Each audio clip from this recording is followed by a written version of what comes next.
नमस्कार, जय हिंद, वंदे मातरम। कैसे हैं आप सभी? आशा करते हैं कि आप सभी बहुत ही ज़्यादा अच्छे होंगे।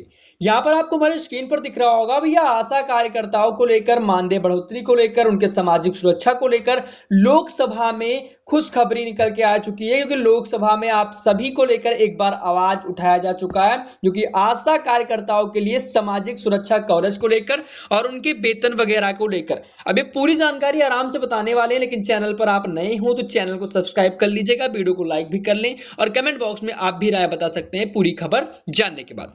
देखिए, आपको हमारे स्क्रीन पर सबसे ऊपर दिख रहा होगा भारत सरकार और श्रम और रोजगार मंत्रालय लोकसभा। यहां पर आपको हमारे स्क्रीन पर दिख रहा होगा, जो कि आंतरिक प्रश्न संख्या दे रखा है 258, और यहीं पर सोमवार 2 फरवरी 2026 13 माघ यहाँ पर 1947 तक यहाँ पर लिखा हुआ, यानी कुल मिलाकर यहाँ पर तारीख वगैरह लिखा हुआ। और ये लोकसभा से इस खबर को यहाँ पर लगाया गया। यहाँ पर ऊपर आप देख सकते हैं लोकसभा में आवाज उठाई गई और इसमें प्रश्न पूछे गए हैं आशा कार्यकर्ताओं के लिए सामाजिक सुरक्षा कवरेज को लेकर, जो कि श्रीमती सुप्रिया सुले ने प्रश्न पूछा। श्री भास्कर मुरलीधर बगरे ने यहाँ पर लिखा है, और इसके साथ साथ वर्षा एकनाथ गायकवाड़, और इसके साथ अमोल राम सिंह कोल्हे, और इसके साथ धैर्यशील राज सिंह मोहित पाटिल।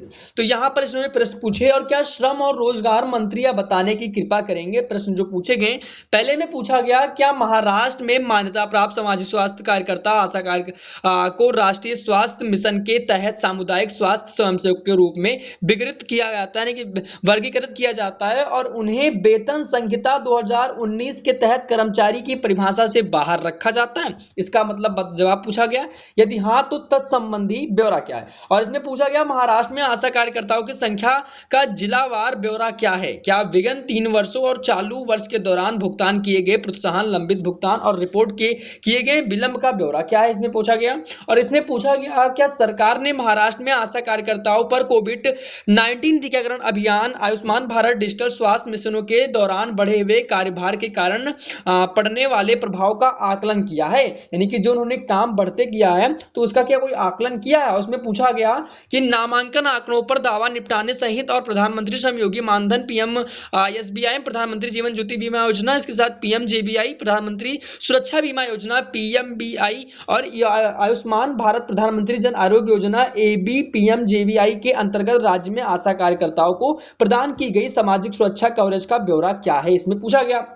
और इसके साथ साथ ये भी पूछा गया, क्या सरकार का महाराष्ट्र आशा कार्यकर्ताओं के लिए कोई राज्य विशिष्ट कल्याण पैकेज या बढ़ी हुई प्रोत्साहन राशि का प्रस्ताव है, यदि हाँ तो तत्संबंधी ब्यौरा क्या है और समय सीमा क्या है, यानी कि कोई प्रोत्साहन राशि बढ़ाई गई है सरकार की तरफ से तो क्या उसका ब्यौरा है, उसकी जानकारी दीजिए कि भाई सरकार कब तक उसको पूरी तरीके से बढ़ाएगी। अब इसमें बताया गया, का से लेकर 4 तक उत्तर दिया गया कि वेतन संहिता 2019 के अंतर्गत कर्मचारी की परिभाषा पर्यवेक्षी, प्रतिकीय और प्रशासनिक तकनीकी लिपकीय, प्रशासनात्मक, कुशल और अर्धकुशल और अकुशल कर्तव्यों की सहित व्यापक श्रेणी के कार्यों में लगे व्यक्ति शामिल हैं। इसके अलावा किसी प्रतिष्ठान में वेतन भर कार्यरत कोई भी व्यक्ति, चाहे रोजगार की शर्त व्यक्त हो या विशिक्षित हो, उसे दायरे में आता है, ऐसा इसमें बताया गया। और इसमें यह भी बताया गया कि श्रम भारत संविधान की समवर्ती सूची में है, जो कि संहिता के उपबंधों के अंतर्गत केंद्र और राज्य दोनों सरकारों को अपने अपने क्षेत्रों में सुनिश्चित सरकार के रूप में अधिकार प्राप्त है। अब आशा सामुदायिक स्वास्थ्य कार्यकर्ता होते हैं, उन्हें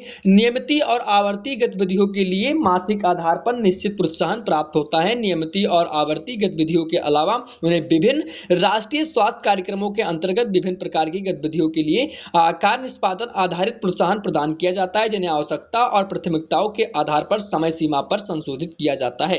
और राज्य संघ राज्य क्षेत्र भारत सरकार द्वारा अनुमोदित प्रोत्साहन के अलावा राज्य विशिष्ट अतिरिक्त प्रोत्साहन भी प्रदान कर रहे हैं। इन प्रोत्साहनों का विवरण भी यहाँ पर दिया गया है। इस प्रोत्साहन का जो मतलब विवरण है सरकार ने इसमें बताया।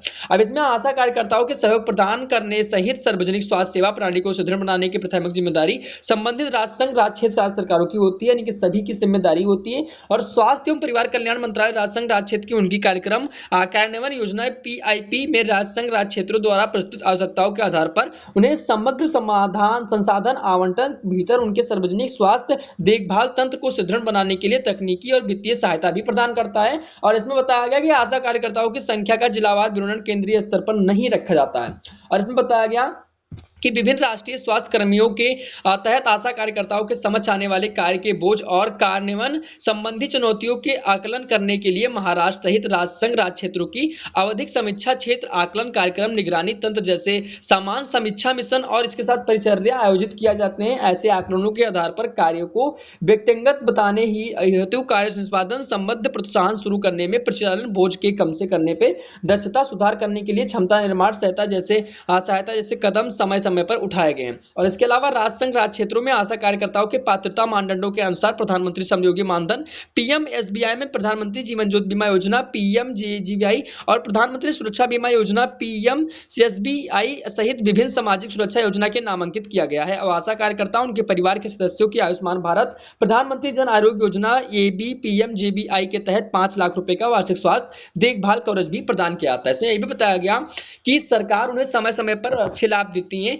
लेकिन आने वाले समय में सरकार उनको और अच्छे लाभ देंगी। ले देकर ये बताया गया घुमा फिराकर आशा कार्यकर्ताओं की जो सवाल उठाए गए लोकसभा में उसमें घुमा फिराकर उत्तर दिए गए। तो कुछ ये जानकारी थी। अगर आपको वीडियो पसंद आया तो वीडियो को लाइक करें, चैनल को सब्सक्राइब करें। मिलते हैं अपने किसी नए वीडियो में, तब तक के लिए जय हिंद, वंदे मातरम।